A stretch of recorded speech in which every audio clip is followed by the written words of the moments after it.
This is the most important metric when investing in stocks.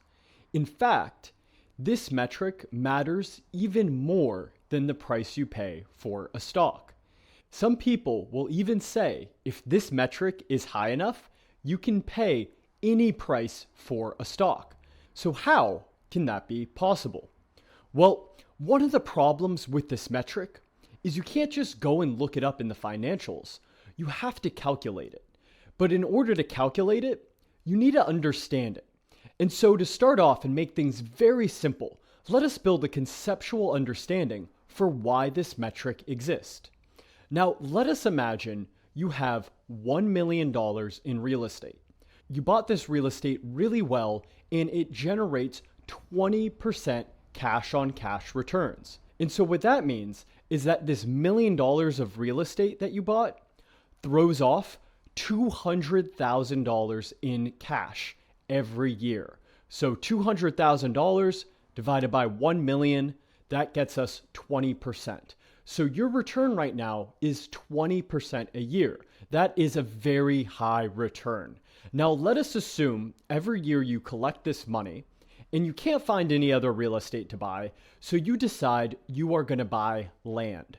So every year you buy $200,000 worth of land. However, this land that you're buying doesn't generate any income. And on top of that, let us assume it's not appreciating in value. So every year you buy $200,000 of land and it returns you nothing. So this $1 million of real estate that you started with, every year is giving you $200,000. And so at the end of 15 years, you would have 15 years of $200,000 in payments for $3 million. And that $3 million you put into land. So now, if we think about your balance sheet as an individual, you have $1 million of real estate and $3 million of land. So now, the key point that we need to understand is that when you started with this $1 million of real estate, I said your return was 20%.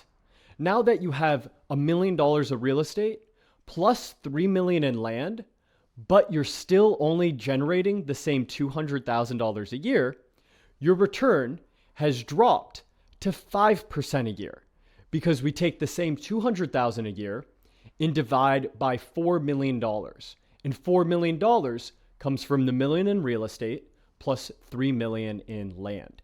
And so why am I going off on this tangent about this real estate investor? Well, what we will see is he was generating 20% initially on his investment, and now he is generating 5% on his investment.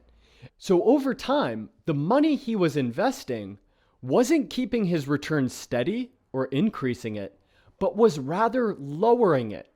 The $3 million he collected over that period went into assets that generated no income and weren't worth anything more at the end of that period.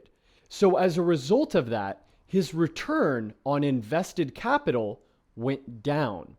And so that is the key metric that investors look at when analyzing businesses: return on invested capital. And very similar to our fictitious real estate investor is this idea that we want to understand how much money a business is generating off of all of their assets. Now, as that business generates more money, just like the real estate investor collecting $200,000 every year, that money gets deployed back into the business. And so the question is, when a company is reinvesting money back into the business, is it keeping that return steady, increasing it, or is it causing it to fall over time? Because as an investor, your return that you eventually get over the long term for any stock is always going to be equal to the return on invested capital. Now that may sound wild, but it is true, because what is happening when you are buying into a business is you are basically paying a price for their assets. Now the assets that they currently have are generating money. And so the question becomes, what do they do with that money that it generates? Now, a business has several decisions on what they could do with that money, but to just keep things simple, they can either give that money back to investors or they could continue to invest it themselves back into the business. Now, the key thing an investor needs to understand is what return is this business getting when they are reinvesting this cash flow back into the business. Now, to really understand this, let us look at a burger fast food chain. So let's say this fast food chain every year is opening up new stores. And every year they're opening up new stores, they're earning 30% return on invested capital. And so what that means is all of the money they're putting into earning this store is returning them 30% in the first year. That is a phenomenal return. Now, as they open up more and more stores, they collect more and more cash as a business. And they decide to open up more burger stores with this cash they collect. This will be a great investment so long as the capital they continue to deploy in these new burger restaurants continue to generate this high of a return. However, and what happens for most businesses is at some point, their return on invested capital tends to fall. And so this could either happen because this burger chain opened up too many restaurants and saturated the market. It started opening up locations too close to each other. People started getting sick of their burgers, or competition came in and started weighing on them. Whatever the reason is, what happens over time is that as a business continues to reinvest more and more, the return on their invested capital tends to fall. Now, the problem with this is, as I said to you as an investor, your return over time is going to be equivalent to the return on invested capital the business is generating. And so you want to invest in a business that has a really long runway of being able to reinvest back into the business and earn these high returns on invested capital. In the example of our burger chain, maybe once they hit 100 restaurants, there was no room for them to go to 200. But they still tried to build up another 100 restaurants, and that resulted in really poor performance for all of these incremental stores. And as a result of that, the company as a whole's return on invested capital started to fall. Now, you as an investor are buying all of their assets. You don't get to pick which stores you buy. And so if they continue to reinvest back into the business and the incremental investment they're putting in does poorly, that means you as an investor now are investing in a business whose assets as a whole are starting to struggle. Now, to make this just a little bit more clear, let us go back to the real estate example to make things super simple. So we started with $1 million in real estate that was earning $200,000 a year. What if every year, instead of putting it in land that earned nothing, this real estate investor was able to find $200,000 properties that each earned 20% as well? What would happen is at the end of those 15 years, instead of his return dropping to 5%, it would still be 20%, because all of the money he put back into the business was earning 20% as well. So this is a key thing that investors need to look at. Now, I said it is tricky because companies do not usually tell you what their return on invested capital is.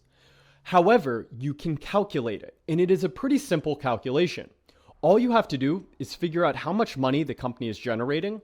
So you could use either operating income and then tax it. You could use net profit, or you could use a free cash flow figure.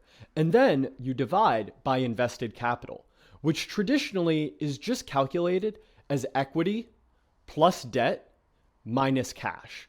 Now, we can go more into different ways you could calculate this in the future, but that is just a super simple way to calculate it.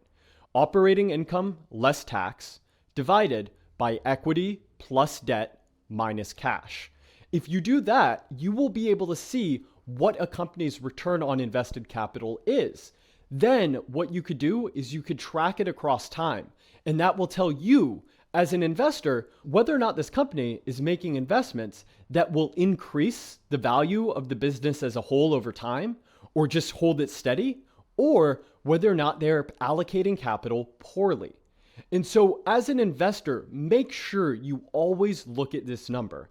And now, what is exactly a good return on invested capital number is going to depend on the return you as an investor want. However, you usually want to see a number at least at 10%. Anything closer to 15 would be considered very good. And that is just generally because the stock market returned about 10% on average over time. And so if you want to earn at least stock market average returns, you want to make sure a business is investing their capital at least that rate of return.